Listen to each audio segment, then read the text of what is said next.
already said that there will be an interactive session, including questions asked in the chat or by raising your hand. Amy will be regulating that process. So with that said, I'd like to introduce the speaker, François du Toit. François holds a BCom in marketing, economics, business administration. He has a law degree from the University of KwaZulu-Natal and a diploma in project management.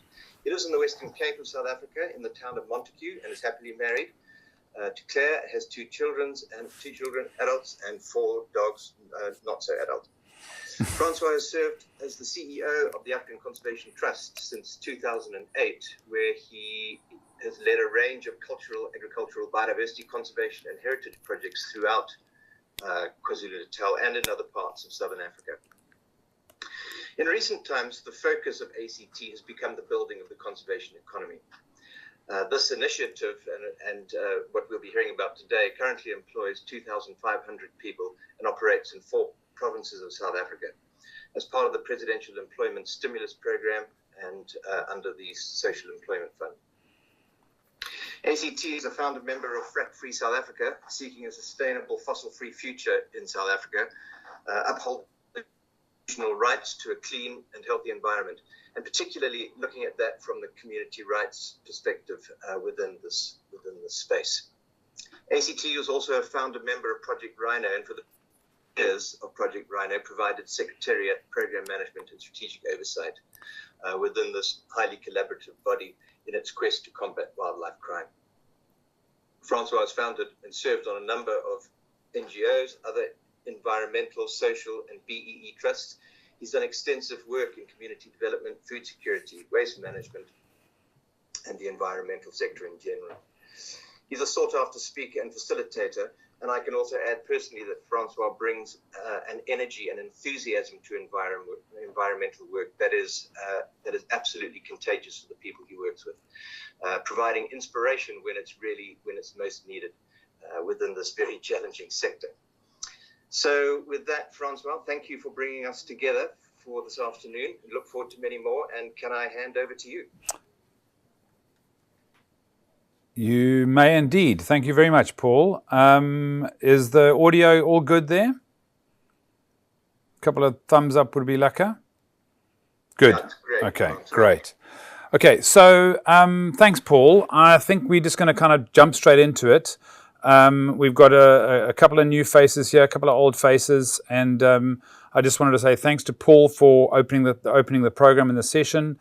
It's been a long journey, and I think today really is just about unpacking that journey and hopefully looking for some partners as we move forward.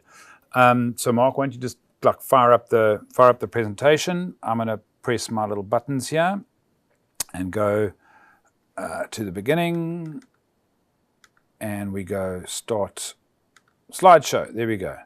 That is the nature of those of us that are technological immigrants. We tend to commentate as we go. Anyway, so today is about building the conservation economy. It's a process of looking at where we are and how we've been here. So, in a nutshell, we'll just start off with the ACT's vision. Very, very simple, a living world, people on a profitable planet, with 3 little bylines: conservation, education, and innovation. Our living world was around a world able to sustain human life, profitable as a result of investment into our most precious asset, planet Earth, with its abundant natural resources, profitable enough for people to draw from its environmental goods and services, and from a social and economic sense. And furthermore, living in the fact that our planet and its inhabitants are not just surviving, but are flourishing and have a capacity to give, share, and grow. The 3 kind of key lines: conservation, education, and innovation. Conservation in a very, very broad sense, not just in a protected area space. Education in the principle and the philosophy being to be able to share all knowledge and not be, not holding back on intellectual property, etc. And then in terms of innovation is to be able to share technology, both local and foreign technologies. So what we want to run through is what this is and what it isn't. First of all, what it's not is it's not a new economic theory that rivals or replaces previous or current economic reforms or investigations. It looks at the work of a whole bunch of individuals for the past 50, 60, 70 years. Hawken, Balding, Sharma, Ostrom. It is not the blue economy. It's not the green economy. It's not the biodiversity economy. It's not the ocean economy. It's not the hunting economy, the tourism economy, the wildlife economy. It's none of those economies. It's all of those economies and more. It's respectful, it's regenerative, it's resilient.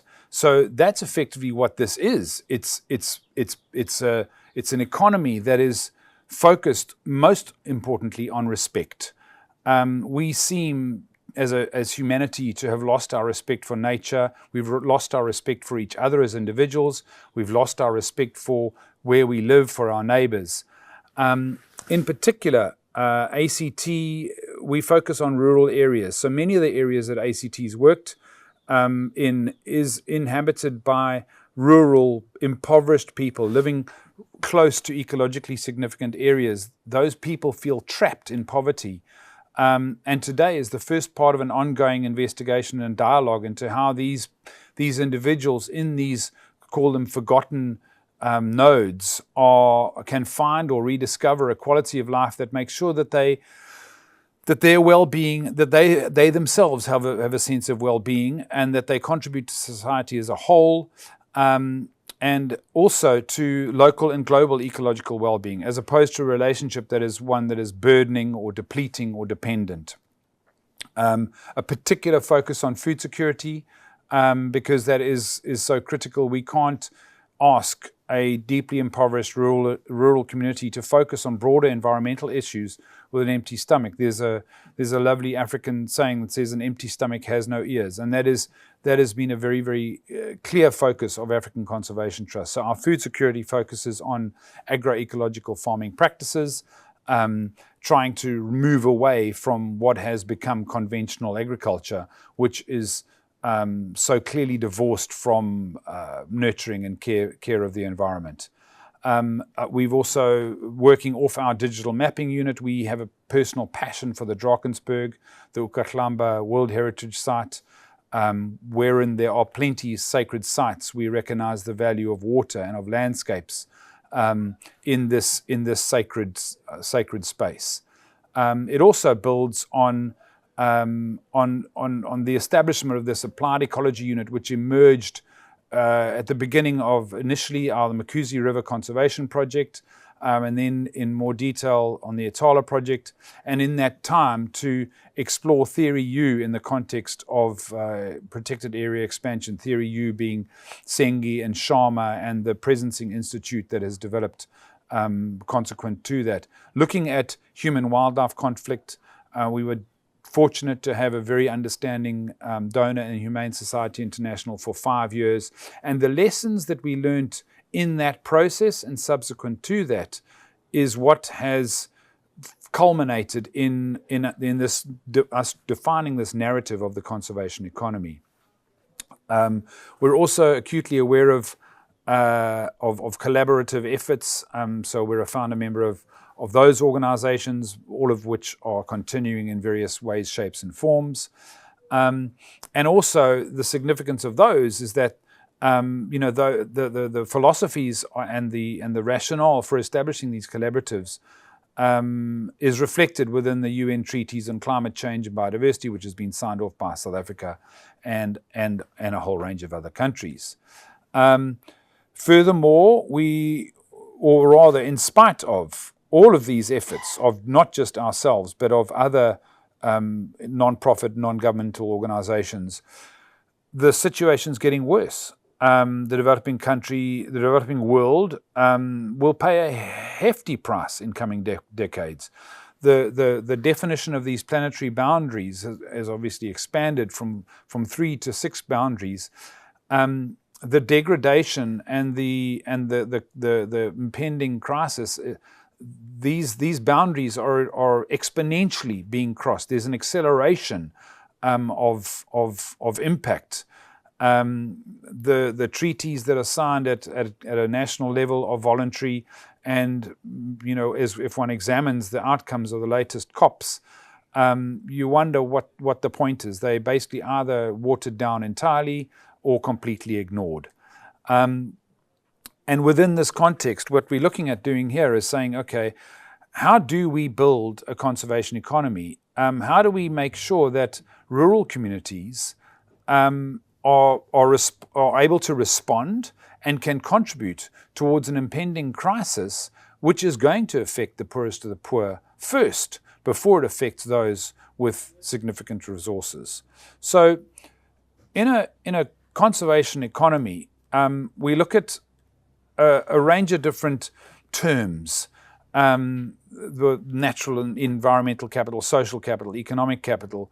We're looking to create an economy that is respectful, restorative, relational. We look at the fact that we've for so many years been focused on a human-centric focus, where the humans are the top of a pyramid and we are lord of our domain. We should be looking at an ecocentric approach, nature-focused, where we recognize that we are part of nature and not lord of the dominion.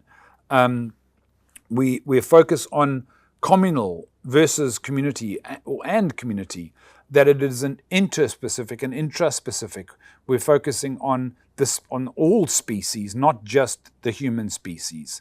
And so, in a nutshell, all of these various terms and terminologies draw on the plethora of authors that have contributed towards this debate, and effectively that's what we're trying to kind of reestablish here. So, with regards, kind of having a look at these kind of the three pillars, whether it's in a pyramid with the environment and then society and the economy, or whether it's in these individual silos, the reality is that most of these individual issues are looked at exactly like that. They're looked at in silos. And maybe it's just because the politicians and the economists need things in neat boxes, and don't necessarily want to grasp the complexities, because it doesn't necessarily suit those individual needs. So if we're looking at a conservation economy, we need to be able to look at how do these things, how do they fit together?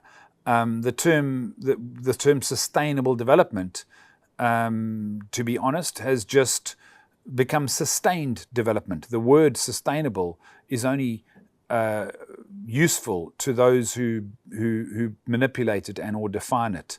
And so, in particular, ACT's been looking at these ecosystem services and then agricultural components of that. This is a neat slide that we found, which was designed and developed by a guy called Spencer Beebe, who founded the Eco Trust in the United States, working in British Columbia and then in Canada with First Nations. And it also speaks to equity, ecology, and economy, and puts this entire concept into some neat bubbles. And we've been using this as a tool as well as many other tools. So,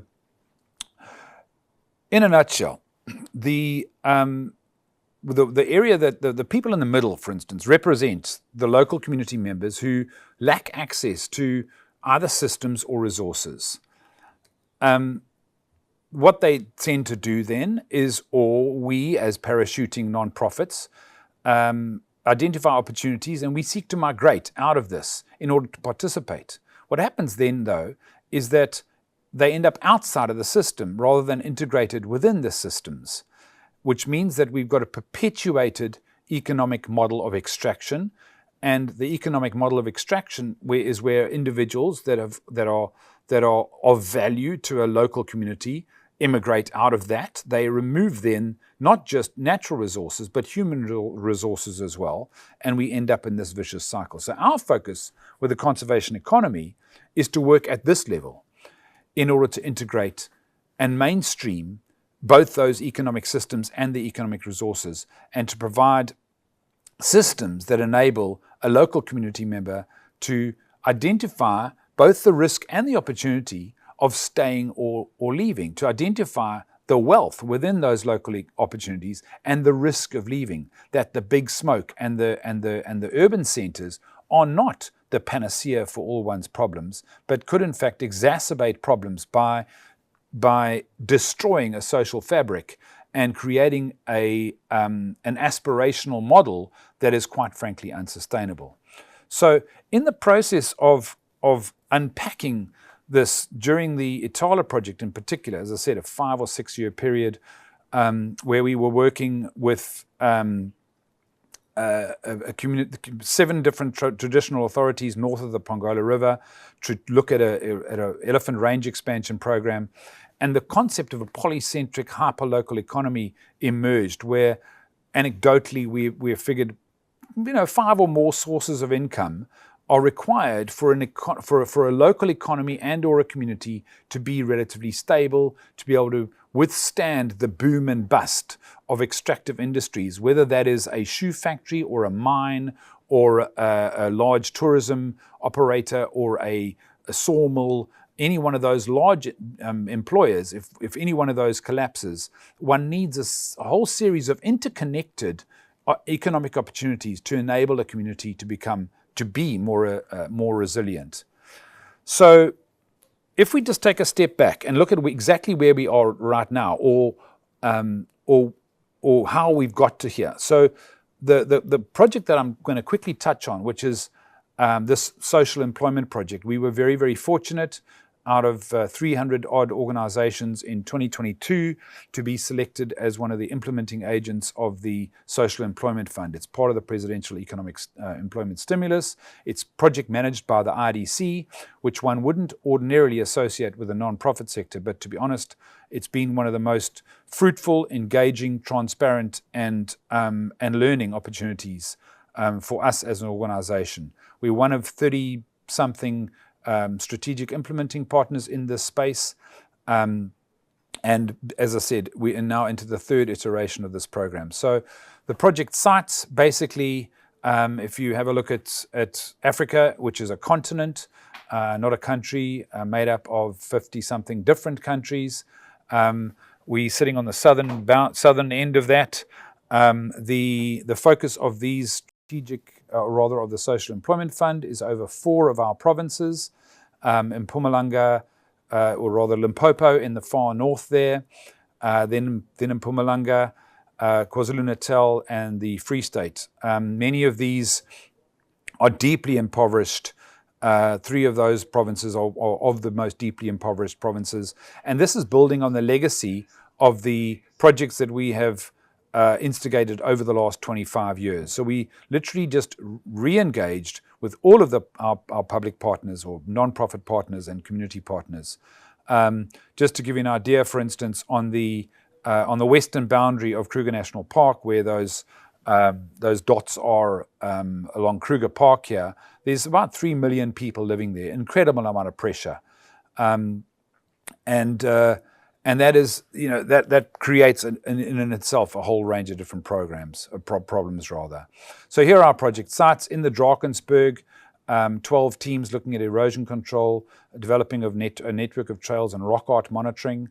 In the Zululand area, which is around the Isimangaliso Wetland Park and Tletlui and Mfolozi, landscape management, Segobos and erosion control, and in the coastal area, focus on food security, and in the Free State and in Mpumalanga, a big focus on food security, as I said, deeply impoverished areas. A quick kind of zoom into KwaZulu-Natal. The pink dot there is an area called the Jama Traditional Authority, an area of approximately 40,000 hectares, about 4,000 homesteads. The yellow one is the Nsindi community, and the orange one is the Kwangwenya community. Those, in fact, are twin brother chiefs, Amakosi and Myeni, and we've got a fabulous relationship with them. They do border on a number of protected areas, including the Makuzi Game Reserve to the right of the orange strip there. And those communities were all traditional, initially cattle farms, but all traditional land, part of King Shaka's overall reign. There's a zoom in on that. That's where our teams are currently operating. And the reason we're there is because we've got a relationship and we've got a history. We've been, between us and various Project Rhino participants, of that alliance, which has started with 18 organizations and it's now up to 55 different entities. We've got established relationships in there, and our focus is on working with communities that are adjacent to protected areas in nature reserves, game reserves, etc. This is the Jama community, as I said, right slap bang in the middle of KwaZulu-Natal. I mean, this area is just centuries of bloodshed, starting with King Shaka and then through the Zulu-Boer Wars, the Anglo-Boer War, the horrendous 1970s and 80s, not to mention the apartheid era, and then the current regime. These areas are just absolutely torn apart with strife, and there's a whole social and socio-economic issues that one needs to attend to. Generally, traditional authorities were forced off their land. To the right of that pink blob, which is the traditional authority, which is an extent of about, as I said, 40,000 hectares, is the Babanango Game Reserve, which is a new reserve that's been established with the community. And then kind of to the northeast of it is a new potential Loziba Wildlife Reserve, where we providing some support there. The Nkosi Giani of the Jama community is a major stakeholder. They were forcibly removed from the Loziba Reserve into this space, and there's a great amount of history. Mzilikazi, for instance, one of Shaka's generals, fled through this area and had a kraal there for a moment. And there's just monuments to wars all over the place. Our focus in the Drakensberg is around erosion control, using traditional rock packing methods that have been happening there for the last 2-3 decades. Initially with a program from the University of KwaZulu-Natal. We've done more than 13,000 square meters of walls in these massive dongas, some of which are 20 feet deep. And this is a critical watershed and a World Heritage Site. It provides approximately 60% of South Africa's water. And the erosion control with what we've done is we've established WhatsApp groups with all of these programs. And so we've shared the techniques of this erosion control, and it's been adopted by all the other groups that are doing both landscape management and food security, and a huge uptake, because this is one of the critical measures. So little dams, mini dams, bunds, gabions, road repairs, etc. On the invasive vegetation removal component, big focus on the Zululand area, where as a result of poor land management, land was handed back to the communities. There were no formal structures. So a single white farmer, for instance, would have relinquished a couple of thousand hectares, and now the traditional communities' cattle just graze randomly. There's no concrete plans, very little beneficiation. And as a result, there's been massive bush encroachment, and I'll show you a couple of pictures of that a little bit later. But the idea here is that Dicrostachys, the seckelbos, it's got a hectic thorn. They're very difficult to work in, but it's a hardwood and it's great for firewood, and it's also got lots of other uses. So, this is not a project that provides kilometers and kilometers of fencing. It's a project that is supposed to be for the common good. The individuals work only 7 days a month, but we've asked that they maximize the use of resources that they've got available to them. So the Dicrostachys is the area. The idea is not to clear; it's to thin, and then to use those fences to create, or use those branches to create your own fences, to create your own gates, to create your own stiles over the fence, and then to sell as firewood. Big focus on food security, as I mentioned. Our current target is to make sure that there's 200 square meters per participant of productive area, and that would mean that they would be earning at least 2,000 to 3,000 rand per person, and that is a very conservative estimate, and that would replace basically the part-time stipend and then some. Our idea is not the idea. The principle is that this project will end at some point, and we cannot expect it to continue ad infinitum. And we want community members to recognize that they've got the wealth of the soil beneath their feet. And so the massive encouragement in that space. There's a principle of sharing produce, of sharing profits, of seed saving, and of trying to break the cycle of dependence on both chemicals and your conventional commercial seeds. Just some nice pictures of the project. Some of the groups in the Free State, for instance, are starting to sell into the boxes already, and that just gives an indication of how the entrepreneurial spirit can take hold. Our contention is that we shouldn't have this fixation on an actual job in the formal sector. We've been privy to statistics that say that somewhere between 4 and 9% of job seekers will only get a job. So the actual formal economy cannot absorb all the job seekers. So a job should stand for something like a just opportunity, for instance, to benefit society or to become sustainable. And one needs to culture this entrepreneurial spirit. The reality, however, is that most people don't want to be entrepreneurs. They just want to live day to day and or just get a job. But that's just not possible. What we've done in building the capacity is we've trained more than 8,000 individuals in our agroecological farming practices courses, the idea being to leave the legacy of training within the community. We've trained an additional 60 odd trainers, equipped a bunch of those with an actual training kit, so that when this project ends, those facilitators will be able to continue to actually impart the training and impart the knowledge. Everybody's on a WhatsApp group. That's the wonder of technology these days. We can share images and share success stories and get the rising tide to lift all ships. Big focus in this space in the Drakensberg on the sand rock art sites. We've got 2 tiny teams that are basically employed in the Amangwan, Amazizi area, and they go around and just make sure that these rock art sites are not getting vandalized by the dacha smugglers and the cattle smugglers, which, to be honest, has been happening for 200 years. So we're not going to stop it. We just need to kind of monitor and manage that space, but also then to unlock the value of these sacred sites, because in the face of the onslaught of extractive industries, the only thing that's really going to stop that juggernaut is the declaration of these sacred sites at a community level. Big focus.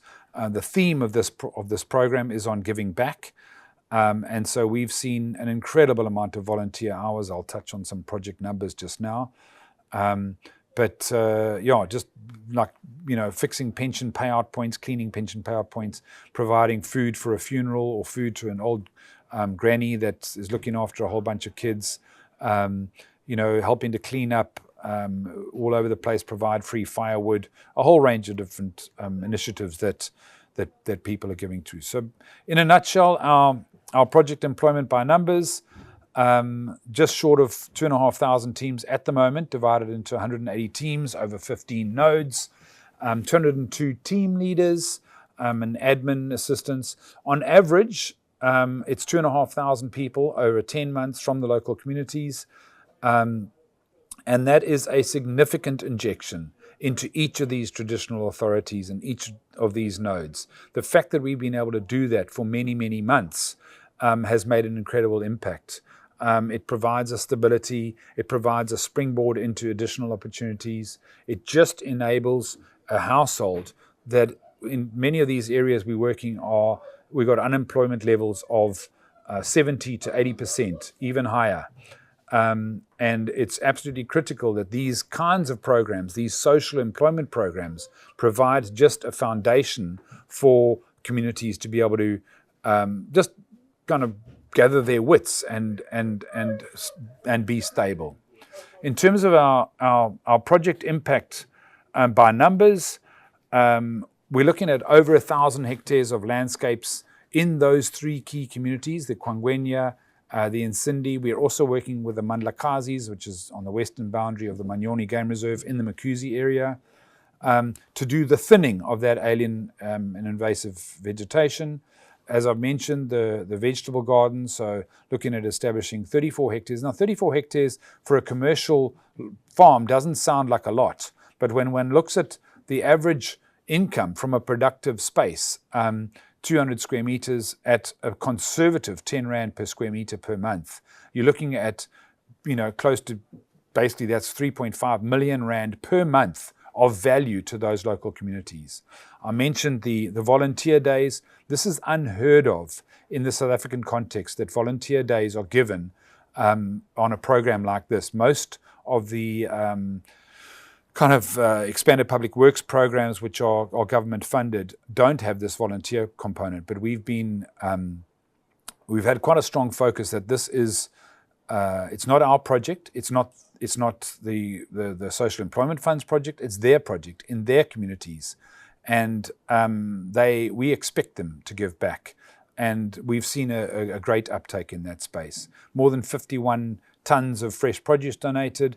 Mentioned the erosion rock walls and the people that have been trained. Plenty of site visits and lots of trails marked with a potential for income generation, trail running, etc.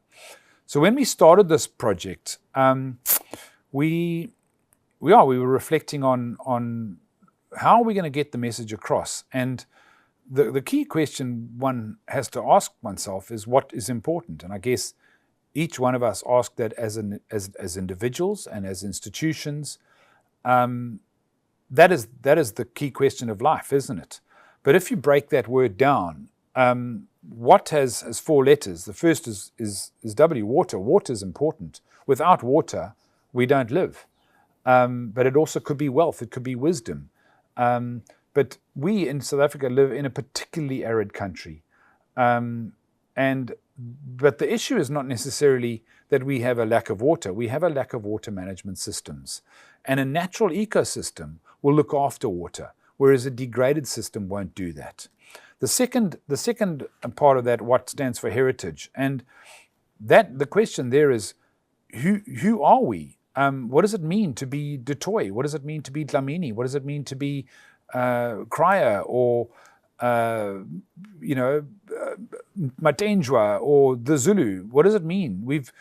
In particular in South Africa, we've been so focused on being this rainbow nation that I think we've forgotten that we're all individuals. I think we've also spent so much time focusing on our rights as individuals that we've forgotten that we're part of society. We've forgotten that everybody's come from somewhere. And if you don't understand your heritage and you don't understand who you're part of, what part of society how do you integrate with that? How are you going to know where you're going forward? It's absolutely critical that we define our own individual heritage, but also our at a local village level or a traditional authority level.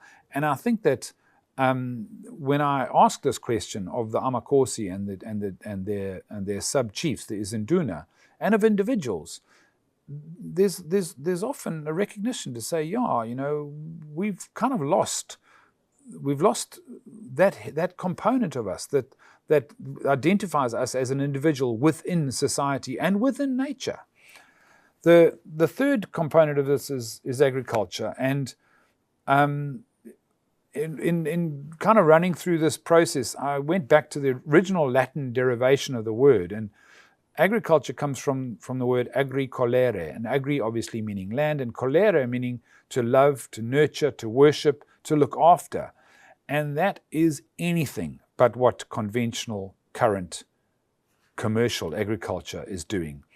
Since the Second World War, we have just absolutely been on a mode of destruction of our land. And that is not just in agriculture, but it's in the extractives. It's in our quest for, the destruction of landscapes for wealth. And so our focus obviously is on that space around agroecological farming. And then finally, the issue around the T for trade. And initially it was tourism because we were dealing around conservation areas where there's a high amount of tourism. It was a big job creator. But trade effectively is the trading of anything of value. And it can be something like the selling of your produce to a local retailer, but it can also be giving back. It can also be storytelling. It can also be the valuing of an individual for a service that they provide, even if it is just a stabilizing influence. The valuing of our elders, that trade, that value, we need to ask ourselves, what is important? And again, the question is, how much is enough? And that is kind of part of me is saying the Gini coefficient is just going ballistic globally. The rich are getting richer, the poor are getting poorer, and we're supposed to be on this incredible economic journey, but actually it is leaving billions and billions of people behind. So if we want to establish a conservation economy, an economy that is respectful and resilient and resourceful and resourced and regenerative and restorative, what do we need to do? How can we do this? Well, we can't keep doing the same thing over and over again and expect a different result. So one needs to enter into a space that we're calling comprehensive communal planning. We've taken this from work that was done with the First Nations in Canada, and it's moving from the what of a job to the why. What's the point?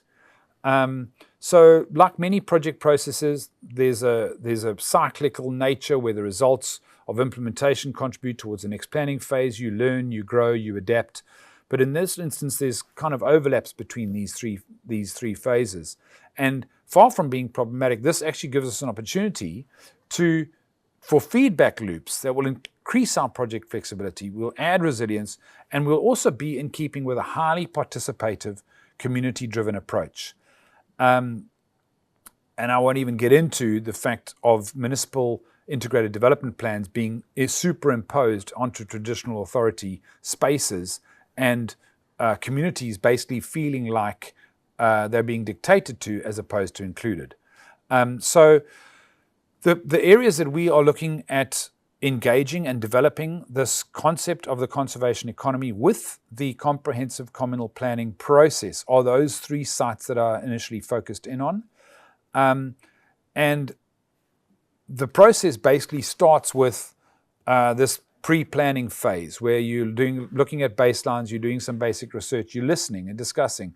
One of the first things we said when we walked into these communities, after kind of briefing, we said, well, listen, all we are here to do is this project just is putting a little bit of food in your stomach so we can talk and listen to each other. And over the last 2-3 years, we've developed a deeper level of trust, and have been able to engage with the idea that we wanted to put a plan in place. The question always was, what is your plan? And my answer was always, I don't have a plan. My plan is to help you plan your plan. And we'll touch on that a little bit later. So we then get into the planning phase. We gather info, we analyze, we establish what values there are. We start getting stories. We say, well, what was this place like in the time of your ancestors? We record those stories. We're starting to lose. Many of the old folk in our communities don't tell their stories. They're not written down. The youth don't understand it. They're so fixated on cars, cell phones, and cash that they don't take time to listen to the wisdom of their elders. And personally, as I get a bit older, one does learn to listen a bit more. And so in order to, as part of this process, it's saying, well, what did the place look like 20 years ago? What does it look like now? And what do we want it to look like in the future? And not for us to dictate what it will look like in the future, but to allow that process to evolve. And what will happen is that there will be, therefore, an implementation phase. We'll look at a whole range of different programs and projects, dream, goal, strategy, action, various objectives.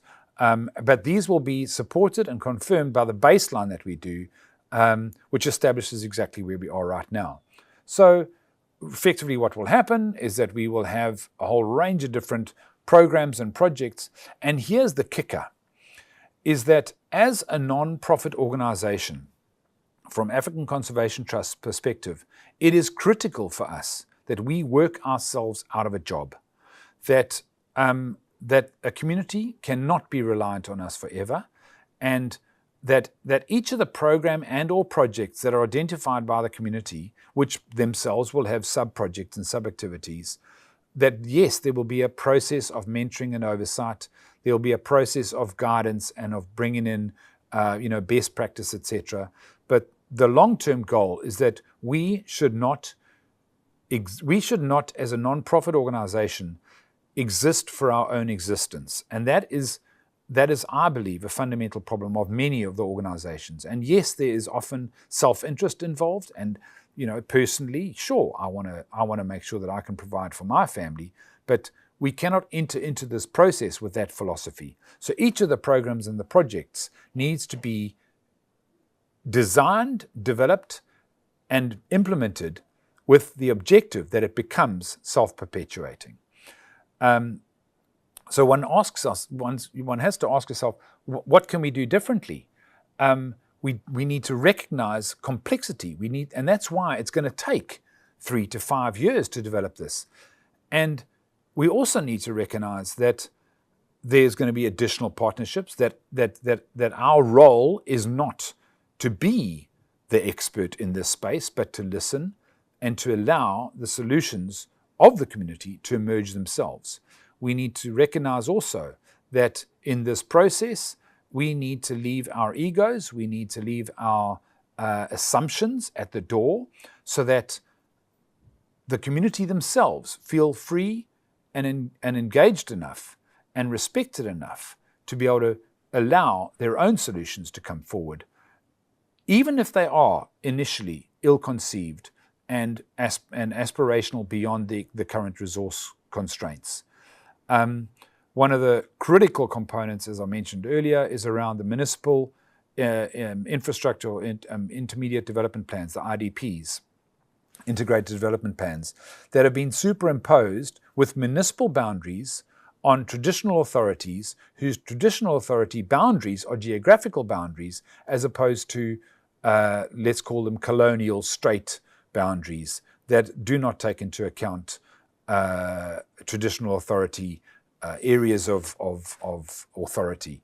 And so the question we kind of ask ourselves is, okay, so where to from here? The point around all of this is that we do need to recognize that we're going to have to compartmentalize some of this. We're going to have to do some incredible monitoring and evaluation as an ongoing learning process. We need to recognize and embrace complexity. We need to recognize and embrace everybody's differences. And we're also going to need a set of supporters, both financial and our team members, that are comfortable with uncertainty, because we don't know where this is going. We don't even know if this is going to work. But we've got to try something different.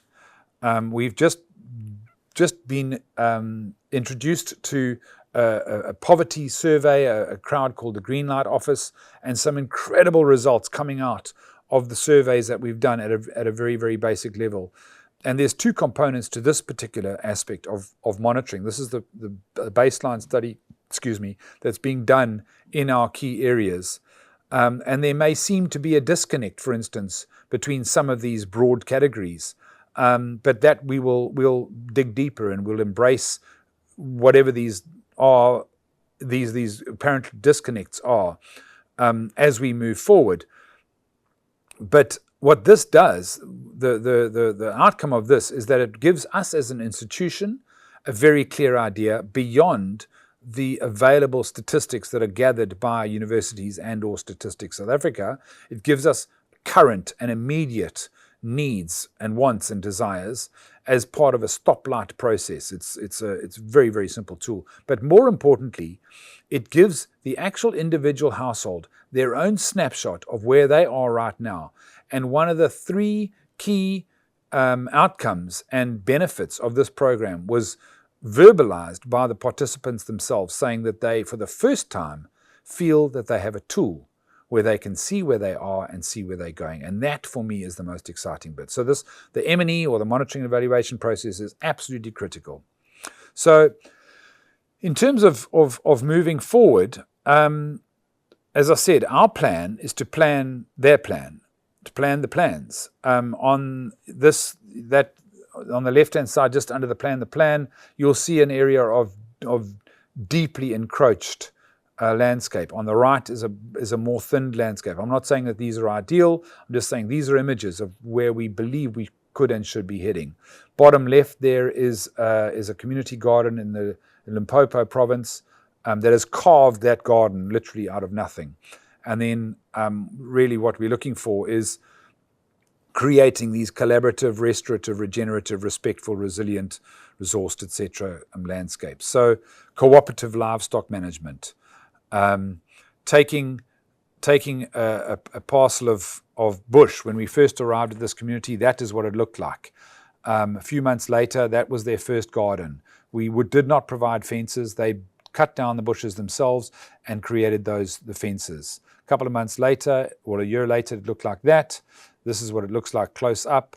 And this isn't supporting entirely 60-odd people, but it's an example of what can be done with limited resources and a little bit of inputs to galvanize a community to create basically something out of nothing. Another fabulous example is what's happening in the Matatiele, Eastern Cape area, this Mzimvubu catchment partnership, formerly communities with cattle roaming around the place. They've generated nearly double this amount. I just got an update this morning, some 38-odd million rand worth of sales in a community that would have almost had nothing, and a wonderful success story that we hope to learn from. Moving forward, we'd like to be looking at larger scale programs, so community sand dams. This is work that's being done in East Africa, for instance, and that's the result. The just slowing down the water, enabling the water to settle itself, where the sand itself acts as an anti-evaporation device, raises the water table, and increases the ability of the homesteads and the community to access water, but also to grow vegetables, etc., close to that sand dam. And then additional work being done in the East Africa as well, with a crowd called Just Dig It, creating these earth smiles, and that image on the right is literally after 2.5 years, 3 years. So the conservation economy, if we kind of look at our this is my kind of final slide. As I've said, a conservation economy is it's respectful, it's resourceful, it's resourced, it's resilient, it's restorative, it's regenerative. But mostly it's about respect, and it's about understanding that the current economic model, the current environmental models are basically flawed. And this slide, I don't have a clue where it's come from. I got it from the web somewhere, so apologies if there's any copyright issues. But, we were kind of this is probably 10 years ago when we held a strategic session with our core team. And I was looking for something that said, well, what's our point? What's the point? What's the purpose of ACT? And I think this slide pretty much encapsulates it. We love what we do. Nobody joins the NGO sector because they think they want a stable job, that's for sure. The world needs it. There's a plethora of statistics that tell us we are on a hiding to nowhere when it comes to planetary boundaries. We are getting paid for it, although that in itself is a daily struggle, as it is for just about everybody who's driving their own processes. And are we great at it? Well, I think we're making quite a difference. This particular social employment fund has provided us with a stable base for the last 2-3 years. Incredibly grateful for that. And if you can get all those 4 things in place, then sure, you've got your purpose. So in a nutshell, we're hoping that we can find a few people to come on this journey with us. We are comfortable that we don't know what we're doing in many aspects. We're comfortable with the idea that we've got to learn, that we have to grow, and that we've got to do things differently. Because if we don't do things differently, we'll end up where we're headed, which is pretty much, on a horrible slide towards floods and disasters. We're seeing it on a daily basis, and that's not saying that the world is heading for absolute collapse, but the fact that we are so dissociated from each other is of concern to me, and that we are disconnected from nature. If one asks oneself, if you want to center yourself and you want to find your purpose in life, where do you go? You go to the wilderness. You go to a quiet area. You chat with people that you feel you can confide in. And I, for one, would not like my children or anybody to feel that disconnect. And so, that's pretty much it. I'm going to hand back to Amy and Paul. But thanks very much, and I think we'll open it up now for questions. Francois, thanks very much. And before I open it up to questions, if I can just leap in with my own. Yeah, sure. From the presentation that you put together here, that ACT has certainly borrowed a lot of knowledge from all over the place in putting this idea together. What I wanted to ask you was to explain the extent to which you looked at a lot of projects that ACT has done, both with regards to biodiversity conservation, food security. To what extent did trial and error govern this process of moving towards the conservation economy? If you could expand on that process within ACT, it might be valuable. So thanks, Paul. Nothing like a kind of open heart surgery kind of story. Trial and error. I mean, if one is honest, it's there's two aspects to that. There's both from an institutional perspective, and then obviously from a personal perspective. So yes, this has been a massive learning process for us, and I guess it started. ACT started as a volunteer organization working outside of the country in Malawi and Botswana, and then in 2009, 2010, we got a massive injection of funding from the National Lottery. We had an exponential learning curve, and in a way, it was too much, too soon for both us as an organization and the communities we were dealing with. We did what many other nonprofits do, or well-meaning NGOs. We parachuted, we dropped project, at scale. At the same time, we were launching Project Rhino. There was this incredible upsurge in rhino poaching and unspeakable cruelty, unspeakable greed. At the same time, I read Moletsi Mbeki's Architects of Poverty. We were engaged in the Mkuzi River Conservation Project. And all of this, we're saying, well, again, I mentioned the Itala project as well. All of this saying, why is nothing sticking? What are we doing? We've got all the best intentions in the world. Why is it not sticking? Are we not listening enough? Do we not know enough? Are we not dedicated enough? And then there was the frack-free South Africa space where the oil and gas companies were intent on enforcing their rights and seeing the fear in the face of the farmers that they would lose generational lands because we have what's called a split estate in this country.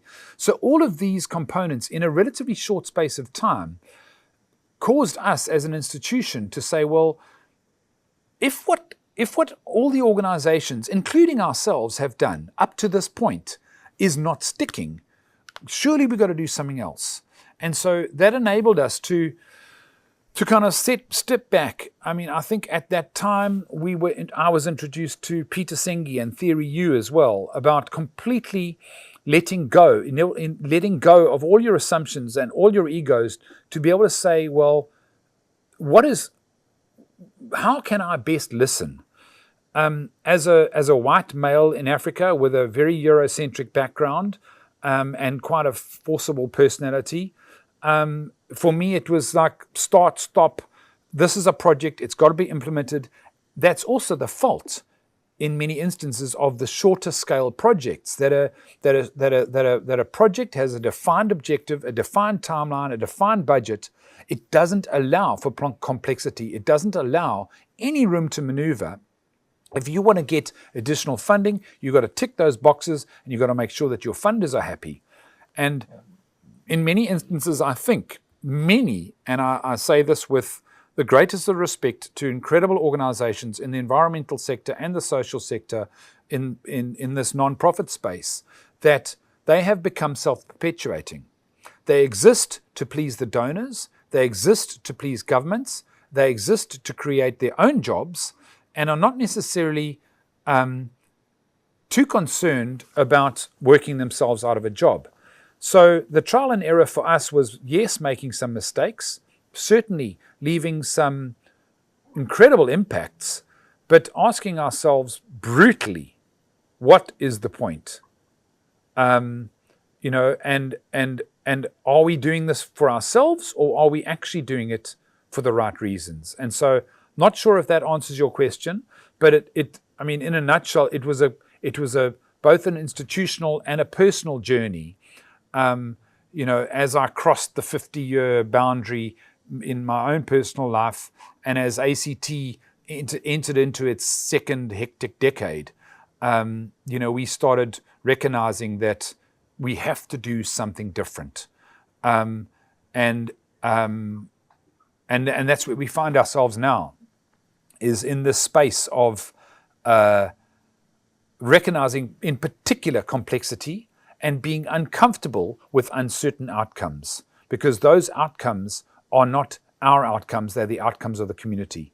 And the Itala project, after 5 years, as you know, when we were told in a community meeting, we don't know who ACT is and where do they come from, we realized that we were just pawns in a greater scheme.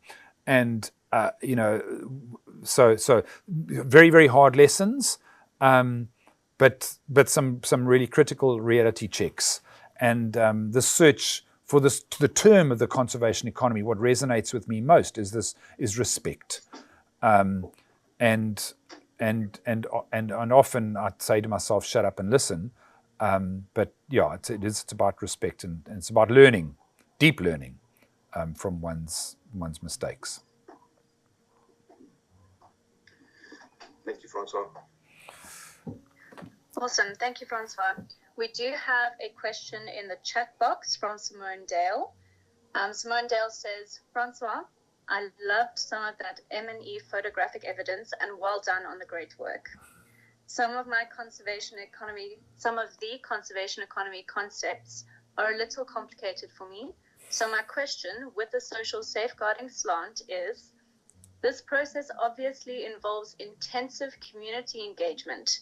How do you motivate funding for that intensive and lengthy approach, and how does that need to be approached within the conservation economy? Okay, so there's two aspects to that question. It's around kind of the motivation of funding, and then integrating the community engagement process within the context of a conservation economy. So, in fact, that makes it three almost. So the first around the community engagement is that this is a process that we as an entity and or our partners need to be able to facilitate, that it is not our process, it is the process of the community genuinely. And that, as I said, from a theory U perspective, we need to leave our egos at the door and ask the questions, and that is why it is a long process. The function of defining a narrative of a conservation economy, a conservation economy is different for every single community. My personal conservation economy will be very different from yours and from anybody else's. and it'll be different within countries, within regions, within households. So the definition of a conservation economy is a process. How do we motivate for funding? That's the toughest bit.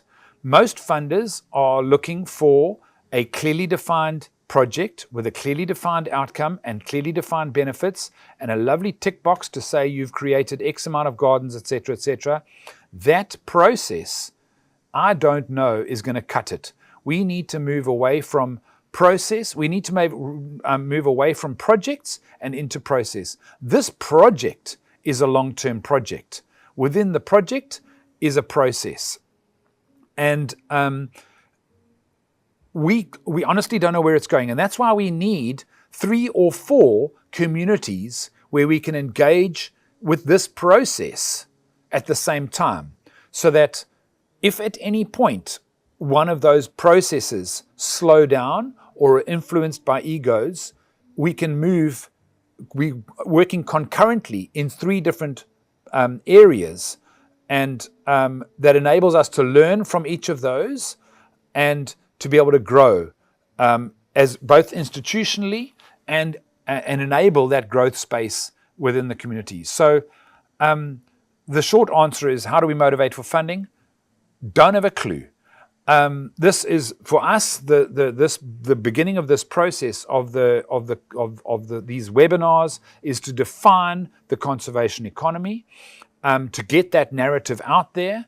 And for there to be a deep understanding that this is about respect. And it's not about the institutional survival of African Conservation Trust or of me personally. It's about how do we unlock the belief of a community that they are in control of their own future without it being dictated to by external agencies like a non-profit or a government or a politician or a big corporate, etc. I'm not sure if that answers the question. I'm hoping it does.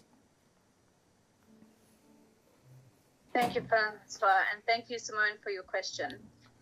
We do have another question in the chat box. Sorry, give me one moment. We have one more question in the chat box, and this is from Paulina. Paulina, would you like to ask this question verbally? You're welcome to unmute yourself. Hi, yes, thank you very much. Appreciate it, and thank you very much for the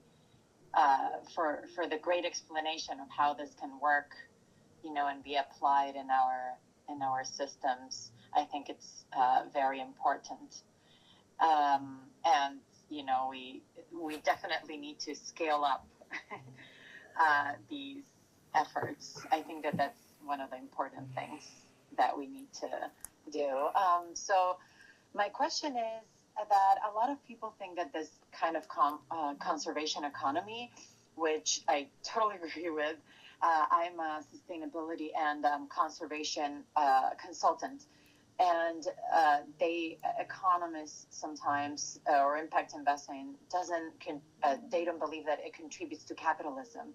So how does the conservation economy model align with or contribute to or challenge traditional capitalist frameworks? And how do we engage these individuals to sort of buy in or be part of this new models of operating sustainably on our earth? And maybe what lessons can it offer for creating more sustainable economic systems globally, so we can have everybody on the same page? Okay. Pauline, thanks. Paulina, that is the key question, isn't it? Is how do we I don't even want to say it, how do we curb rampant capitalism? Because the capitalist model is great on paper. But effectively, what we have seen over the last 50, 70, 150 years is that the capitalist economy is not a model that has boundaries. It exists for its own existence. instance, the capitalist economy is fraught with externalities. It is fraught with prejudice. It is predicated, or it's rather built on the foundation of shareholder wealth, shareholders being very, very narrowly defined. And what it doesn't do is it doesn't want to recognize the externalities. And when I say externalities, I don't just mean the environmental damage. I mean the poverty that is so blatantly obvious, that has emerged over the last 50 years as the rich become richer and the poor become poorer. And so, Paul, I'm going to mention the article that you've just brought out now, which speaks to philosophies around economics, and I'm not nearly smart enough to be able to grasp all of these various economic models. But the reality is, Paulina, for us, is that most of the other economies, whether it's a blue, green, white, yellow, pink, hunting, sporting, wildlife, operate in silos. And they do that for convenience because they don't want to embrace complexity. The conservation economy is one of complexity, and it needs to be. It needs to evolve, and it needs to be defined as an economy that it recognizes the various values and recognizes various wealths. How we are going to get to that space, I don't know, because there are vested interests in maintaining the status quo, from governments to politicians to selfish individuals, and even down to local community level. There are egos and there are vested interests that are going to be bruised and or damaged by discussions like this. So the short answer is, how do we get the capitalist frameworks to try to understand this little bit by little bit? It's definitely not going to become policy overnight, because you've seen what's happened in COP. That has become basically diluted and ignored and captured. And I don't know how we're going to operate in this space, but we've got to do something different. And it's going to have to start almost under the radar with a very understanding funders that can see that this is a process and can see that these little increments of change are what's going to be changed at a local level rather than at a global level. You also mentioned the term replicability. When one talks with the USAIDs, etc. of this world, it terrifies me, because what they're wanting is very neat boxes for things to fit into. And that in and of itself means that complexity is going to be ignored. So this is, as we like to say, it is a wicked problem. If we engaging in this process with with a guarantee of success, then we almost don't even want to begin it. But we have to, because success, the success of the current capital model, the trajectory that we're on, is not pleasant. But an alternative trajectory is something where hopefully we can live together. And it's not all going to be sitting around the campfire, kumbaya, holding hands. It's all going to be wonderful. There's going to be a process. Yeah. Thank you very much. It's a pleasure. I appreciate your answer. I think if we show little by little, and that it can also be profitable and sustainable, then that's the key. Yeah, no, 100%. Thank you so much. Thank you, Paulina, for your question, and thanks, Francois, again for a great response. We have a few more questions in the chat box. I'm going to go from the top here. Bhavanesh has 2 questions for you. The first question is, how do you deal with local politics and within communities that have many more pressing needs, such as food and education? And secondly, how do you emphasize the green economy? Okay, so local politics, thanks, Bhavanesh. yeah, I mean, for your general edification, everybody else, Bhavanesh is part of the IDC team, and we're working very closely with them. But great question. How do you obviate local politics? That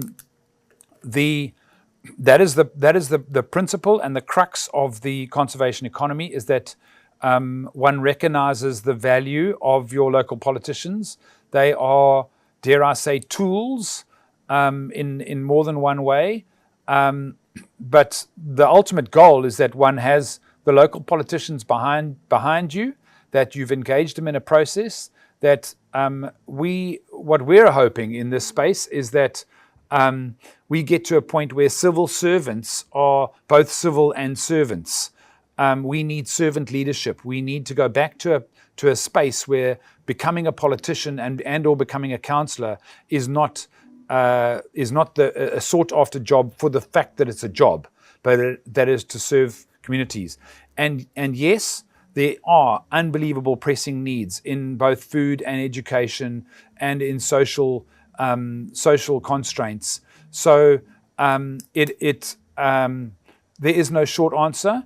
The key thing is that you can't ignore your elected leaders, but you can engage with them in such a way that they must recognize that the voice, and this is sounding quite cliched, but that the voice of the people is more important than the voice of an individual. And we do have, this is why we're working in those three particular communities, is because the leaders that we've found in those areas are servant leaders. There are other traditional authorities within KwaZulu-Natal that we would not touch with a barge pole, that are inherently corrupt, that are self-serving, that are manipulative, and it is our fervent hope that the examples that we can create in these three communities will reverberate and will become replicable, because the success will be self-evident. I think, Bhavanesh, there was a second component to that question. Not quite sure. Yes. The second element was, how do you emphasize the green economy? Okay, so the green economy, again, is one part of the conservation economy. The green economy speaks generally about recycling, reuse, around ecosystems, etc. But the conservation economy is just one small part. Rather, the green economy is one small part of the conservation economy. So you mentioned kind of food and education as well. We have found it unbelievably difficult to speak about larger concepts like the green economy when people are hungry, and when they don't feel listened to, and or they can't put food on their stomach, and they can't educate their children, they can't even get access to a clinic, and then we're talking about these broader concepts. So the green economy is a critical component of this. Let's say it's the golden thread, but there are so many other different complex economies involved in this space. At a societal level, social economies, interactive spaces. Our focus as an environmental heritage and conservation organization obviously will be to be bringing that and mainstreaming that. But to try to discuss broader concepts like a green economy or a blue economy or a brown economy in the early stages of the comprehensive communal planning process would probably set us up for failure. We would address those kind of concepts as and when they emerge, and introduce them through various other educational programs and or other partners. But for us, it's a golden thread, most certainly. And thanks for that question. Awesome. Thank you, Francois. I'd like to share, I'm looking at the chat room now. We have one more question, but I'd like to share two other messages that have come in. Yolandi says, great work. Impressed with the work ethics around community work. I am a researcher and see a lot of scope for possible collaboration. I will be in contact. Thank you. Lovely. Thank you, Yolandi. We look forward to chatting with you about this further. Sabelo says, and this is a long one, well done to ACT for achievements. It is very heartwarming to see these types of results and impact within the conservation sector. I have completely lost faith in our conservation departments but it truly shows that conservation NGOs really do the hard things. Your model is the only one that can work in bridging the gap between conservation and communities. We are sitting on a ticking time bomb, and it will take these types of initiatives and effort to make a difference. Well done once again. It's not easy, I know. Thank you, Sabelo. Thank you, Sabelo. That's very kind of you to say. The question that we have here is from Paul. Paul says, Francois, how will local communities respond to the concept of strong local economies, and do they seek different economics? So I think what actually emerged out of our initial surveys with the Greenlight office was that most people want to start a small business. They want a side hustle. They either don't necessarily have the resources, or when they do put the resources up, the community don't physically pay for those things. So there's an education process in how to be a hard businessman within a social environment. So my sense is that most of the local communities within which we work, yes, would be very, very keen to establish their own local economies. There was a second part of the question, which was? Amy? The second part of the question was, do the local communities seek different economics? You know, and dare I say, when sitting around the fire with normal people in a community environment, they want the same stuff as everybody else. They may not want, they want the cash, the cars, the cell phones, whatever. But when it gets down to it, what people want is they want safety, they want food on their table, they want their children to be educated, and they want to be happy within a social construct. That really is what people are looking at. So it's not about a big, huge, grand business. It's about, do I feel safe? Do I feel wanted? Do I feel valued? Those are the core things that we've got to get back to. The question we keep asking ourselves is, what is enough? We've got a great South African, Elon Musk, who's the world's richest man. And I'm thinking, chuck a couple of $1 billion our way into the NGO sector, fund the IDC program and the Social Employment Fund for the next 5 years, then you see what an impact you can make. It's like, what is enough and how much is enough? So, do they aspire to different economies than what we aspire to? I don't think so. I think that some of those economies are beyond the current knowledge base.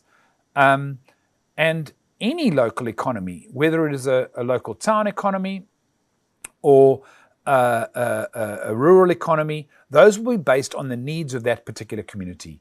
And different economies will emerge. And so they will be contextual, they'll be hyper-local, they will be supportive of each other if the conservation economy works. So hope that answers that question, Paul. Cool, thank you. We're going to move to wrap up quite soon. We're going to take one more question from Paul. Here we are. You're welcome to unmute yourself, Paul. Hi, Francois. Yeah, I'm cognizant of the time is rapidly running out. So I wanted to chip in before we go. Is what are the next steps? What is the way forward? And then how do people get involved? And how do we stay connected with the people that have been listening in? No, thanks, Paul. So how do you get involved? What's the next step for ACT? As I said, very, very fortunate to have this foundation of the Social Employment Fund. We really hoping that there will be additional iterations of this. We are seeking a broader range of funding to continue the work. We're building capacity within our organization to springboard the conservation, the comprehensive communal planning process. We're going to carry on doing what we're doing. Deep engagement within ourselves and with our communities to say, are we heading in the right direction? Little step here, little step there. The way forward basically is for us to be able to continue this process, to continue to provide a stipend income foundation to enable us to begin the dialogue, to maintain the dialogue.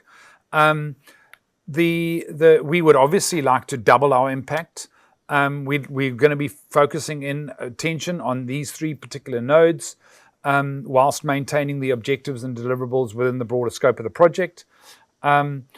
So we're going to continue to do what we're going to do with little iterations here and there. We're embarking on a global quest for funding.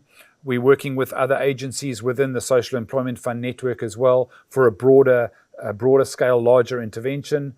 We're obviously approaching individual funders as well. So, the quest to continue funding is ongoing, as well as personally, as an organization, diversifying our income streams. And then secondly, how do people get in touch? We are going to be hosting an additional bunch of webinars as we unpack this conservation economy narrative. And that will, probably every 2 to 3 months, we'll host another one, maybe bring in a couple of additional guests, because I don't want to be the one that's talking all the time. But for us, it's about gathering partners, gathering players, gathering stakeholders, gathering like-minded individuals and organizations and institutions and funders and supporters. I mean, things run on money. We've got to put fuel in the tank. We've got to pay salaries. So we're looking for understanding, deep pocket donors, supporters, funders, and also those that are here as part of this first webinar. There's a network. You have a network. We don't have that network. So what we'd like is begin the discussion. Get in contact with us directly. Let's engage. We can have spin-off and have one-on-one meetings. This for us is a journey as much as it is for everybody else, for our communities, for our internal institutions, and for us personally. So this for us is the first step of a long process. We want to attract like-minded individuals and institutions that can support us in the space, and drop us personal notes. Get onto the website, get onto our Facebook profiles, but most importantly, let's begin the dialogue and let's see where it goes. We're excited, Paul, thanks very much for opening and facilitating, closing, and to the backup team that's all around us, and for everybody that joined. Really appreciate it, and hope to have you on this journey with us.